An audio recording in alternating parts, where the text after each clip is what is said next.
Et donc salut à tous les amis, c'est Zelod, j'espère que vous allez bien. Moi pour ma part ça va super et aujourd'hui on se retrouve pour le déballage du casque QC25 de chez Bose. On va tout de suite commencer par le déballage. Le casque est parfaitement protégé dans une boîte en carton. Au dos de celle-ci nous retrouvons quelques informations à propos du casque. En l'ouvrant nous y découvrons le mode d'emploi pour la première utilisation, une housse de transport de très bonne qualité contenant le casque ainsi que quelques accessoires et pour finir sous cette boîte se trouve le mode d'emploi complet. À l'intérieur de cette housse de protection se trouve une pile qui a un emplacement dédié, de même qu'un adaptateur jack pour avion et bien entendu le casque. La housse a une très bonne finition comme je l'ai dit précédemment, avec un intérieur doux qui ne risque sûrement pas d'abîmer votre casque. L'adaptateur jack vous permet d'utiliser votre casque au lieu de ceux médiocres proposés par les compagnies aériennes qui proposent un media center.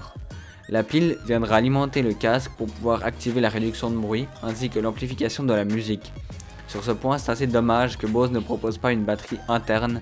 Cependant, cette méthode permet d'avoir une pile de rechange dans la housse si la pile venait à tomber à plat, et donc de ne jamais vous retrouver sans électricité. Pour pouvoir utiliser le casque, il ne vous reste plus qu'à insérer donc la pile et à y brancher le câble jack détachable. Veuillez noter que le connecteur qui le relie au casque n'est pas un 3,5 mm, mais un 2,5 mm, ce qui peut être un peu dérangeant si vous souhaitez le changer. Au niveau du design et du confort du casque, il est bien plus soigné que la génération précédente.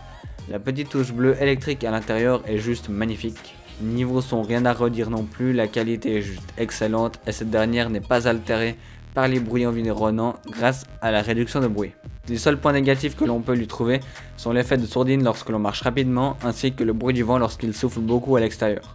De plus, bien qu'il fonctionne sans batterie, la qualité est bien altérée lorsqu'il fonctionne de cette manière.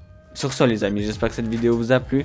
Si c'est le cas, n'hésitez pas à la partager le plus possible. Et moi je vous dis à très bientôt pour de nouvelles vidéos. C'était Zelod. Peace.